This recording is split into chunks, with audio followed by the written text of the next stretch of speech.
Hi everyone and welcome. We're in my garden for my weekly update. This is now week 14 since I started providing updates on my garden. And we're now in the second week of September and things are beginning to slow down a little bit, I believe. For the most part, there's still a fair amount of ripening tomatoes. And down here, it looks a little bit weird because things are lying on the ground. But that is actually intentional because part of the reason I've been running my tomatoes up these vines and up onto these spooled hangers is so that at times when the plant begins to get so tall that it exceeds the height of the overhead grid, I can actually unspool some string and then lower the entire vine down a little bit, provided I've already cleaned off all the lower growth and provided there's no fruit that's going to be resting on the ground as a result of it. And that enables the plant to have a little bit more height and be able to continue growing up. So as you can see, there's still some flowers coming in up here. Although, you know, now that it is September, I must admit I'm not very optimistic about anything that's still not yet set as fruit. These tomatoes are really interesting. They have kind of a yellow color. This one doesn't look too good. It's got these weird cracks in it, but it's got such a delicious sweet flavor. It grows so nice and big and fat, and these are pretty good too. These are kind of like your basic beefsteak tomatoes. A fair number of them grow on this plant, pretty plentiful. There was a nice little jumble of, I believe, 4 ripe tomatoes that have already been plucked off. Here too, you can see really nice big plump tomato. Pretty ripe, almost ready to go. And these are these unusual tangerine colored tomatoes with this rogue plant that's been growing here, a rogue melon plant. And as you can see, it's actually got a couple melons growing on it. They're taking on some nice size. I wonder where they're going to lead to. I wonder if we'll actually get melons out of these. And here on the other side of the row, more tomatoes, including this plant, which was the first to actually have ripe fruit on it at the beginning of the season. Here too, you can see the plant has been lowered. It was originally popping out of the ground right there, and when it was first lowered, it more or less laid on the ground and has been kind of bending back up to the point where it gets suspended off of the overhead framework. But here too, it's low enough that I can actually reach the top of the plant now. If I'd not lowered it, it would already be way beyond my reach and probably just bending down under its own weight. But this plant's really cool because it's been setting so much fruit, ripening a fair number of fruit on a regular basis to be plucked, and seems to be replenishing the supply pretty regularly. And then moving on down the line, we've got this row of peppers. Actually, we've got 3 rows of peppers here.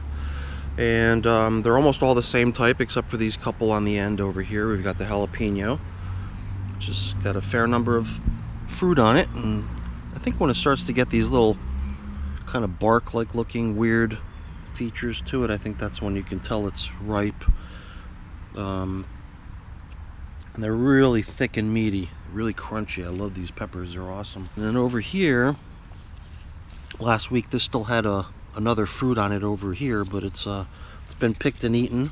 Here's the next large pepper that's actually growing on it now. And it's not that large yet, but it'll grow.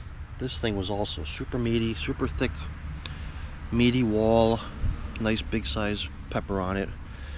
And this is actually one of the very few not hot peppers in my garden. Everything else is hot. Now these here are not hot either, and aren't they pretty? What a cool color they have. These peppers, I believe, are actually meant to be dried and crushed into a powder to make Hungarian paprika. Paprika, as we pronounce it in Hungarian. So that's why it's got this really cool color to it. And now they all look like they're at that point where they could be harvested. But they're not really great for eating because they've got such thin walls and they're not very big. They don't really add up to much in terms of being a good type of pepper to eat with a sandwich or something. Everywhere else in the garden we have these types of peppers here. These, I believe they're kind of like hot Hungarian wax peppers. This is funny. This is one of the rogue plants in my garden. It popped out of the compost. It's a little tomato plant. It's actually got little tomatoes growing on it. Look at that. But yeah, lots of these peppers are growing really nice in size. In fact, some of them, like this one here, are already starting to show signs of changing color, meaning they're already definitely ripe, maybe even past ripe. Oh, look at that. Here we go. Another rogue tomato plant setting fruit out of the flower planter. It's funny. But yeah, the peppers that I have here in highest numbers, these wax peppers, they're just everywhere, and they're really good, except they are a little bit spicy, so you just gotta watch it. Alright, and that leads to the front row where we've got the cucumbers growing. Cucumbers which really took quite a while to eventually start producing cucumbers, but now they're starting to finally come in. There's quite a few nice ones growing on here already, finally, which is pretty cool. And I'm really pleased to see the number of cucumbers growing on here. However, some of them kind of yellow and turn kind of weird shaped and fade away, so those get just pulled off and removed from the plant. But other than that, you can see there's a plentiful number of them in various different sizes and different stages of growth. So here too, once in a while there's a chance to pull a cucumber off the plant and enjoy that as well in a salad or something. So yeah, it's nice to see cucumbers finally coming in. And last but not least, that leaves this crazy rogue plant that just popped out of my compost because of a seed that got mixed in with the compost. It's a nice big fat melon. I believe it was about a week ago that put it on a scale, and it's over 6 pounds now. It's probably about 6.5 pounds or so. I've just been a little bit worried that this string that it's suspended with is not UV resistant, and that the sun might beat it up to the point where it just snaps. So I've actually been putting it under excess load, just pulling down on it hard to make sure that if it is going to snap, then I can do it in a controlled way, not have the melon go crashing to the ground. And up here there's another melon developing, not quite as large yet, but it's already large enough now that I put it into its own little sort of sock hammock to help suspend it. So that's kind of where we stand now in the second week of September, with the garden still kind of growing strong, but I'm already anticipating the slowdown with the shorter days and the cooler temperatures. But just figured I'd give everyone a quick update to see how things are coming along. Hopefully you enjoyed the video. If you did, then please remember to give me a thumbs up. That's always really appreciated.